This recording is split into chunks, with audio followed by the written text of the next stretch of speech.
पुष्पांजलि मेंसवेयर का एक और प्रतिष्ठान दूल्हा हाउस कंप्लीट और परफेक्ट वेडिंग कलेक्शन की हो गई है ग्रैंड ओपनिंग। शादी ब्याह की खरीदी के लिए चले आइए अब हमारे नए प्रतिष्ठान में, जहां आपको मिलेगा कोट सूट, ब्लेजर, शेरवानी के साथ ब्लैकबेरी कंपनी के किफ़ायती जैकेट और सूट ब्लेजर, मान्यवर कंपनी के ब्रांडेड कुर्ता पाजामा, जैकेट, साफा मोजड़ी, dupatta, party wear, Indo western का एक से बढ़कर एक कलेक्शन।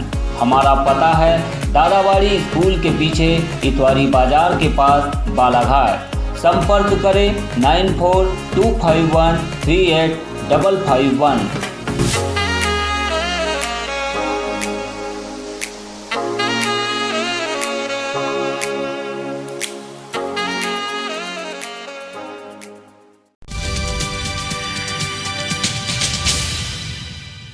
नमस्कार, बालाघाट बुलेटिन में स्वागत है आप सभी का। मैं हूं यमलेश वंजारी। दिन भर की खबरों की शुरुआत करने से पहले आइए नजर डालते हैं सुर्खियों पर।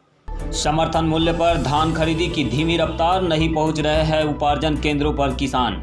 शादी ब्याह के साथ कृषि विधेयक को माना जा रहा है प्रमुख कारण। लामता परिक्षेत्र के उत्तर वन मंडल में लाखों की लागत से बना तालाब चढ़ा भ्रष्टाचार की भेंट, आवंटन होने के बावजूद नहीं हुआ पिंचिंग का कार्य। और नगरपालिका क्षेत्र बालाघाट में आवास योजना का हाल है बेहाल, किस्त के इंतजार में झोपड़ी बनाकर निवास कर रहे हैं दर्जनों परिवार। उत्तर वन मंडल बालाघाट के लामता परिक्षेत्र के अंतर्गत बीट क्रमांक 1205 लोटमारा में लाखों की लागत से बना तालाब भ्रष्टाचार की भेंट चढ़ गया है। यहां पर वन्य प्राणियों के लिए पानी संग्रहण के मकसद से विभाग के द्वारा तालाब बनाया गया था, जिसका आवंटन भी हो गया है, लेकिन तालाब में पिंचिंग का कार्य तक नहीं किया गया। वन्य प्राणियों के लिए पानी संग्रहण करने के उद्देश्य से लामता परिक्षेत्र के लोटमारा आमा नाला में बनाया गया तालाब भ्रष्टाचार की भेंट चढ़ गया है। वन विभाग के अधिकारियों ने इस तालाब के निर्माण में जमकर अनियमितता बरती है। परिक्षेत्र अधिकारियों के द्वारा साठगांठ कर तालाब में भारी भ्रष्टाचार कर जेसीबी से काम करवाया गया और तालाब में पत्थरों की पिंचिंग भी नहीं की गई है। पहली बारिश में ही तालाब ने दम तोड़ दिया है, जिससे यहाँ पर वन्य प्राणियों के लिए जल संग्रहण भी संभव नजर नहीं आ रहा है। वन विभाग द्वारा बनाए गए तालाब की लागत करीब 4,80,000 रुपये है। वन परिक्षेत्र अधिकारी नरेश काकोड़िया, वन रक्षक Rajendra Dubey, deputy ranger Roopchand Nakpure, beat guard Harish Raikwar के द्वारा तालाब निर्माण में अनदेखी की गई है, जिसकी शिकायत के बाद भी वरिष्ठ अधिकारियों ने अभी तक इस मामले में जांच को लेकर कोई कदम नहीं उठाया है। प्रधानमंत्री आवास योजना के तहत पात्र परिवारों को किस्तें नहीं मिल रही है। शासन के भरोसे सैकड़ों परिवारों ने आशियाने बनाने के लिए हिम्मत जुटाकर अपने कच्चे घर तुड़वा दिए थे, लेकिन कई हितग्राहियों को समय पर किस्त नहीं मिल रही है। इस कारण वे भारी परेशान हैं। किस्त के चक्कर में पिछले 1 साल से हितग्राहियों के आशियाने जो है अधूरे पड़े हैं। किस्त कब मिलेगी इसका जवाब भी किसी के पास नहीं है। सर्दी का मौसम शुरू हो गया है, ऐसे में कुछ परिवार जो है बिना छत के आसमान में सर्द रातें काटने मजबूर है। कई परिवार तो ऐसे भी हैं जिनके पास खुद का पक्का मकान नहीं है, वे झोपड़े बनाकर निवास कर रहे हैं। आज हम यही सब जानने के लिए वार्ड नंबर 33 में पहुंचे हैं, जहां पर कई हितग्राही हमारे साथ इस बीच मौजूद है। इनसे भी हम जानने का प्रयास करेंगे। उससे पहले आइए नज़र डालते हैं इस रिपोर्ट पर।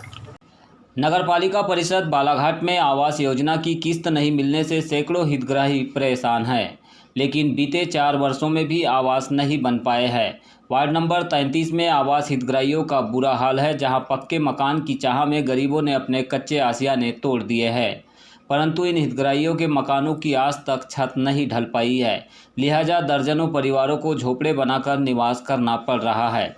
शुक्रवार को बालाघाट न्यूज़ की टीम ने वार्ड नंबर 33 गायखुरी के आवास टोला पहुंचकर हितग्राहियों से चर्चा की।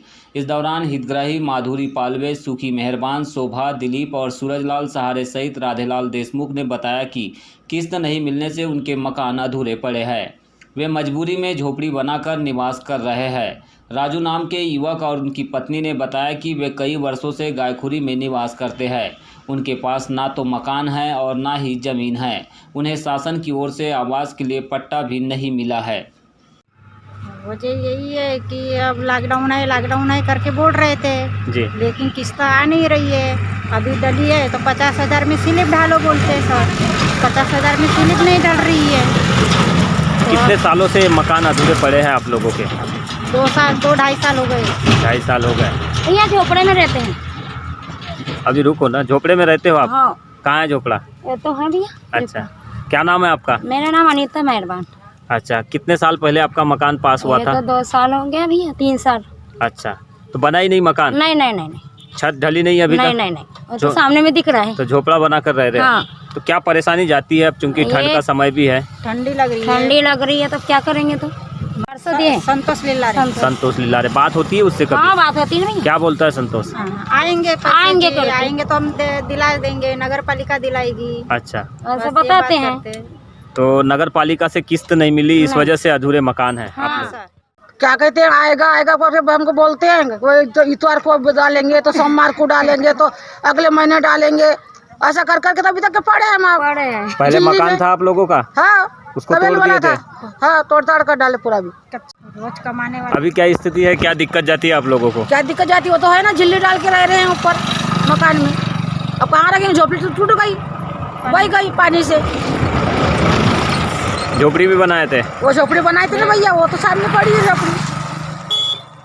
मकान है आपका यहाँ पे? मकान है ही नहीं, हमारा झोपड़ा है। तो सरकार तो बोल रही है जिनके मकान नहीं है उनको मकान देंगे, जिनके पास जमीन नहीं है उनको जमीन के पट्टे देंगे। रह रहे हैं हम यहाँ पे ना। अच्छा। मकान है तो देखते नहीं आके यहाँ पे। अच्छा, कैसा क्या है? तो जमीन का पट्टा भी नहीं है? कुछ भी नहीं है। जमीन देने वाले कोई नहीं है, केवल वोट मांगने आते हैं। वोट मांगने आते हैं बस। पानी घुस गया था तो बोल रहे कोई थे देखने आता नहीं है जब बाढ़ आती है। जब आपका नाम क्या है? राजू, क्या करते हो राजू? कबाड़ी का धंधा करते हैं और पेट पालते हैं। तो हितग्राहियों की भी अपना अपना दर्द है। किसी हितग्राहियों को शासन की योजना के तहत में लाभ मिला तो है, लेकिन उनके मकान नहीं बने हैं। तो कुछ ऐसे भी लोग हैं जिन्हें आज तक शासन की योजना के मुताबिक आवास के लिए ना तो आवास योजना का उनको ना तो लाभ मिला है और ना ही उन्हें ज़मीन के लिए कोई पट्टा आवंटित हुआ है। इसी का दर्द बयां कर रहे थे हमारे साथ में राजू, जिनका कहना है कि केवल वोट देने के लिए है वो। जब भी चुनाव होते हैं तो वोट देने के लिए ज़रूर उनको याद किया जाता है जनप्रतिनिधियों के द्वारा, लेकिन वोट देने के बाद में भूल जाते हैं। आज उनके पास खुद का मकान नहीं है और ना ही ज़मीन का कोई पट्टा है। मजबूरी में उनको एक झोपड़ा बनाकर नदी के किनारे निवास करना पड़ रहा है। प्रधानमंत्री आवास योजना की सच्चाई चाहे जो हो, लेकिन बालाघाट नगर में कई हितग्राही ऐसे हैं जो इस योजना के फेर में अपने पुराने मकान तुड़वाकर झोपड़ियों और किराए के मकानों में निवास कर रहे हैं। जब शहरी क्षेत्र में ही यह हाल है तो अंदाज़ा लगाया जा सकता है कि ग्रामीण क्षेत्रों में योजना का क्रियान्वयन कैसे होता होगा। 16 नवंबर से शासन के आदेशानुसार ज़िले में भी धान की खरीदी प्रारंभ हो गई है। हालांकि 1 दिसंबर से इसमें तेज़ी देखी जा रही है। बावजूद इसके बालाघाट नगरीय क्षेत्र के आसपास में जो कृषि उपज मंडियां है, जहां पर धान उपार्जन इस समय चल रहा है, ऐसी मंडियों में किसान बहुत ही कम संख्या में पहुंच रहे हैं। आज हम गोंगलई कृषि उपज मंडी में मौजूद है, जहां पर समर्थन मूल्य पर जारी धान खरीदी की स्थिति का हम अवलोकन करेंगे। साथ में यहां के जो केंद्र के प्रभारी है उनसे चर्चा कर यह जानने का प्रयास करेंगे कि आखिरकार बीते 4 से 5 दिनों के भीतर कितने किसानों ने अपनी धान समर्थन मूल्य पर बेची है और कब तक उन्हें भुगतान हो जाएगा। साथ में बारदानों की क्या स्थिति है, यह भी जानने का प्रयास करेंगे। ज़िले में समर्थन मूल्य पर धान की खरीदी 16 नवंबर से शुरू हो गई है, लेकिन 1 दिसंबर के बाद भी ज़िले के धान उपार्जन केंद्रों पर किसान नहीं पहुंच रहे हैं। कई खरीदी केंद्र ऐसे हैं जहां बमुश्किल 1 से 2 किसान ही अपनी उपज लेकर पहुंच रहे हैं। गोंगलई कृषि उपज मंडी में धान खरीदी की रफ्तार काफ़ी धीमी है। यहां पर अब तक मात्र 1000 क्विंटल ही धान की खरीदी हो पाई है। 4 दिसंबर को मात्र 2 किसानों ने अपनी उपज समर्थन मूल्य पर बेची है। यहां पर खरीदी के लिए नया बारदाना भी नहीं पहुंचा है। पुराने बारदानों में ही धान की खरीदी हो रही है। हमने यहां पर चल रही धान की खरीदी को लेकर केंद्र प्रभारी जियालाल लिल्हारे से चर्चा की है। आइए नज़र डालते हैं उन्होंने क्या कुछ कहा है। आज तक के 182 कृषक लोगों को मैसेज कर दिया गया है, जिसमें से 82 कृषक के द्वारा खरीदी 1090.40 कुंटल खरीदी हो चुकी है। आज दिनांक पे 2 कृषक से 34 कुंटल खरीदी की गई है। इस उपार्जन केंद्र के अंतर्गत कितने किसानों ने पंजीकरण कराया है? किसान के द्वारा 879 कृषक द्वारा पंजीकृत किसान हैं, जिसमें 3 तारीख तक के 182 कृषक को मैसेज कर दिया गया है। कितने ग्रामीण इलाके इस उपार्जन केंद्र से जुड़े हुए हैं? के अंतर्गत 10 ग्राम है, जिसमें बालाघाट, खैरी, कुमारी, बटेरा, नयगांव, बगदरा, बूढ़ी, सरेका, ओसमी 10 ग्राम खरीदी केंद्र के अंतर्गत। क्या कारण मानते हैं कि किसान बहुत ही कम संख्या में पहुंच रहे हैं? चूंकि 4 दिसंबर की आज तारीख है, 4 दिसंबर भी लगभग बीतने वाला है, आधा समय बीत चुका है। इसके बावजूद किसान बहुत ही कम संख्या में 3 दिखाई दे तारीख रहे तक के मैसेज दे चुके हैं जी। 3 तारीख तक के 82 कृषक के द्वारा खरीदी हो चुकी है। क्योंकि अभी हो सकता है शादी का सीज़न चल रहा है, उसके कारण कृषक न पहुंच पा रहे हैं। वैसे ही मैसेज के बाद में 7 दिन का समय कृषक को दिया जाता है। हो सकता है अभी आने की संभावना है। बारदानों की क्या स्थिति है आपके खरीदी अभी केंद्र? मिलर्स के द्वारा 10,000 बारदाना प्राप्त हुआ है और अन्य मिल से भी अभी 50,000 बारदाने आने वाले हैं। और परिवहन की अगर हम बात करें तो परिवहन को लेकर क्या कुछ निर्देश शासन से प्राप्त हुए आप लोगों को, प्रशासन से? हमारे खरीदी केंद्र के द्वारा यही मंडी में डंपिंग की व्यवस्था हो रही है। सोमवार से परिवहन हो जाएगा।